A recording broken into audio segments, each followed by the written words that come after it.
세계에는 한 나라를 대표하는 음식이 있습니다. 우리에게는 김치가 있고 일본에는 초밥이 있죠. 그런데 프랑스를 생각하면 가장 먼저 떠오르는 것이 바로 바게트 빵이 아닐까요? 마치 우리나라 사람들이 매 끼니마다 밥을 먹는 것처럼 프랑스 사람들에게는 긴 막대 모양의 바삭한 빵인 바게트가 그런 존재였습니다. 아침에 일어나면 동네 빵집에 들러 갓 구운 바게트 한 개를 사고 그것으로 하루를 시작하는 것이 프랑스인들의 일상이었거든요.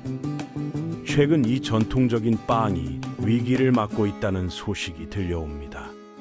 이런 상황에서 바게트가 유네스코 무형문화유산에 등재되는 기쁜 소식이 전해졌습니다. 오늘은 이 바게트 빵이 어떻게 시작됐는지, 어떻게 프랑스 대표적인 음식이 됐는지 알아보겠습니다.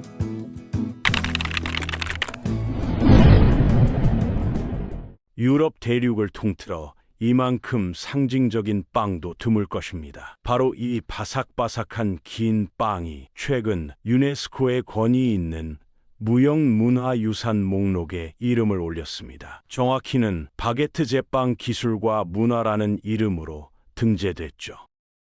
이는 단순히 빵 하나가 인정받은 것이 아니라 그 빵을 만들고 즐기는 프랑스만의 독특한 문화 전체가 세계적으로 인정받았다는 의미입니다. 하지만 이런 기쁜 소식 뒤에는 안타까운 현실이 숨어 있습니다. 최근 몇 년간 프랑스 전역에서 수백 개의 전통 빵집들이 하나 둘씩 문을 닫고 있거든요. 젊은 세대들이 바게트보다는 다른 음식들을 선호하기 시작했고, 대형 마트에서 파는 저렴한 빵들이 동네 빵집을 위협하고 있습니다. 마치 우리나라의 동네 슈퍼가 대형마트 때문에 어려움을 겪는 것과 비슷한 상황이죠. 그렇다면 바게트는 언제부터 프랑스 사람들의 삶에 이렇게 깊숙이 자리 잡게 되었을까요? 사실 이 긴 빵의 정확한 기원을 아는 사람은 많지 않습니다. 몇 가지 흥미로운 이야기들이 전해져 내려오는데요. 가장 유명한 설은 나폴레옹과 관련된 것입니다. 전쟁터에서 군인들이 배낭에 넣어 다니기 편하도록 길쭉한 형태로 만들어졌다는 이야기죠. 마치 우리나라 군대에서 먹는 전투 식량이 휴대하기 편하게 만들어진 것과 비슷한 이유라고 볼 수 있겠네요. 또 다른 흥미로운 이야기는 파리 지하철 건설과 관련된 것입니다. 19세기 말 파리 지하철을 건설할 때 여러 지역에서 온 노동자들이 함께 일했는데 이들이 식사 시간에 자주 싸웠다고 합니다. 그 이유는 각자가 가져온 빵을 자르기 위해 칼을 사용했는데 이 칼이 종종 무기로 사용됐기 때문이죠. 이 문제를 해결하기 위해 당시 정부에서는 손으로 쉽게 뜯어 먹을 수 있는 긴 빵을 만들도록 명령했다는 설이 있습니다. 물론 이런 이야기들이 모두 역사적으로 증명된 것은 아닙니다. 확실한 것은 우리가 지금 알고 있는 바게트의 모습이 완성된 것이 1920년이라는 사실이죠. 바로 이때 바게트라고 부를 수 있는 빵의 기준이 법적으로 정해졌습니다. 길이는 80cm, 무게는 250g으로 엄격하게 규정됐거든요. 이는 마치 우리나라에서 김치의 재료나 만드는 방법에 대한 기준이 있는 것과 비슷하다고 보시면 됩니다. 더 흥미로운 점은 바게트를 만드는 기술이 결코 쉽지 않다는 것입니다. 빵집에서 일하는 제빵사가 진정한 바게트 전문가가 되려면 보통 10년 정도의 시간이 필요하다고 합니다. 반죽의 질감을 손으로 느끼고 발효 정도를 눈으로 판단하며 오븐의 온도와 시간을 완벽하게 조절하는 것은 수년간의 경험이 쌓여야만 가능한 일이죠. 마치 우리나라의 전통 장인들이 수십 년에 걸쳐 기술을 익히는 것과 같은 맥락입니다. 바게트 만들기는 단순해 보이지만 실제로는 매우 복잡한 과정을 거쳐야 합니다. 먼저 밀가루, 물, 소금, 이스트라는 4가지 기본 재료만으로 반죽을 만들어야 하죠. 여기서 중요한 것은 각 재료의 비율과 온도, 그리고 반죽하는 시간입니다. 조금이라도 잘못되면 바게트 특유의 바삭한 겉껍질과 촉촉한 속살을 만들어낼 수 없거든요. 반죽이 완성되면 이제 발효 과정을 거쳐야 합니다. 이 과정에서 반죽은 적어도 3번 이상 접어주어야 하죠. 발효가 끝나면 반죽을 길쭉한 바게트 모양으로 성형해야 합니다. 이때도 힘의 세기와 방향이 매우 중요한데 너무 강하게 하면 반죽이 상하고 너무 약하게 하면 제대로 된 모양이 나오지 않습니다. 성형이 끝나면 다시 한번 발효시킨 후 오븐에 넣어 굽게 됩니다.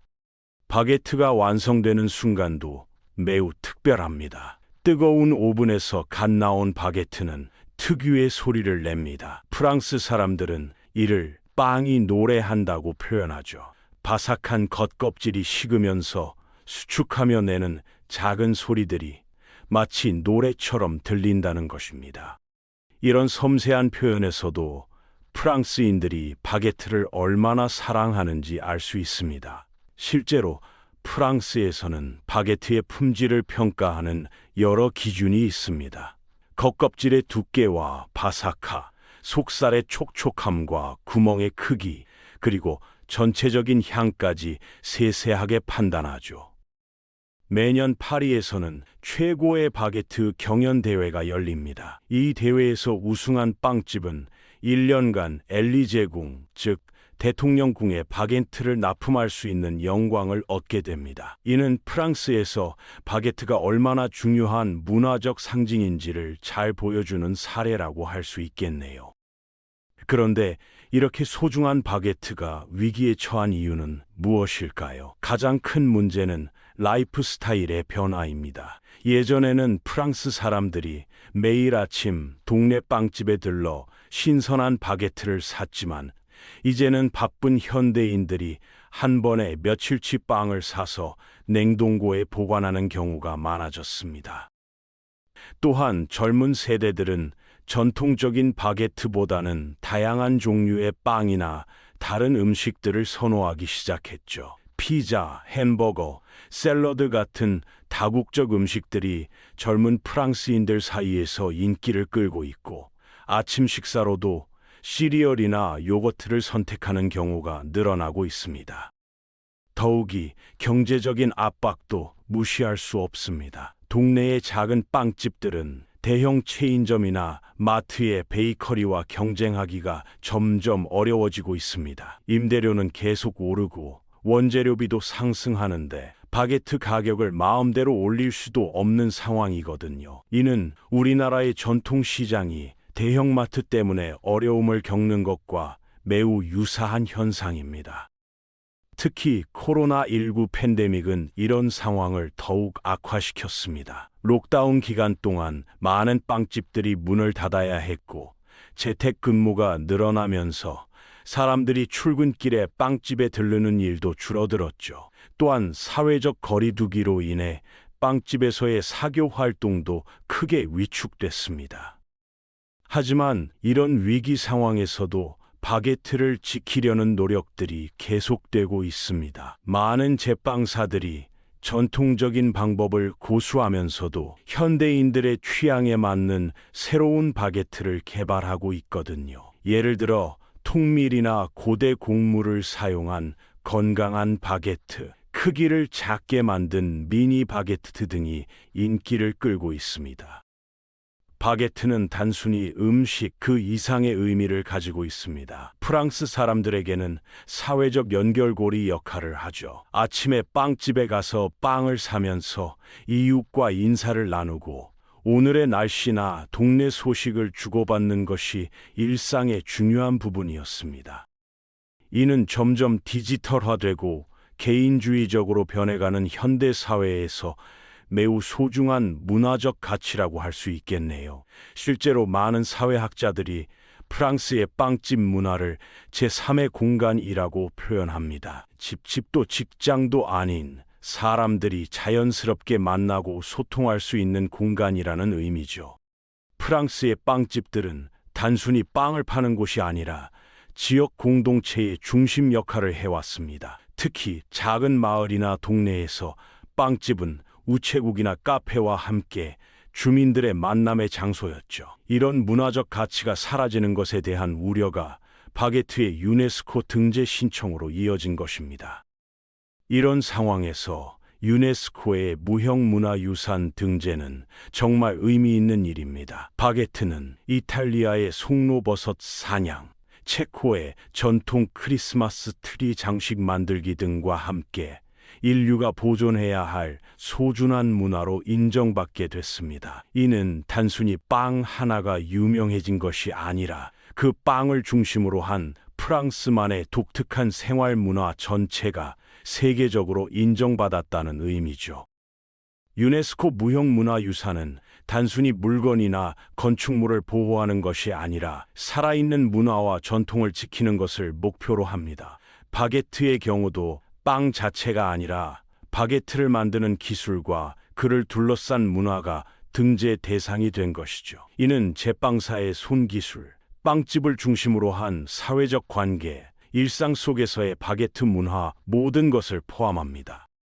프랑스 정부와 국민들의 반응도 매우 뜨거웠습니다. 마크롱 대통령은 자신의 소셜미디어에 바게트 사진과 함께 일상 속 250g의 마법과 완벽함이라는 메시지를 올렸습니다. 이 간단하지만 감동적인 표현은 많은 프랑스 사람들의 마음을 움직였죠. 정말로 바게트는 무게 250g의 작은 빵이지만 그 안에는 프랑스인들의 삶과 문화가 고스란히 담겨 있다고 볼 수 있습니다.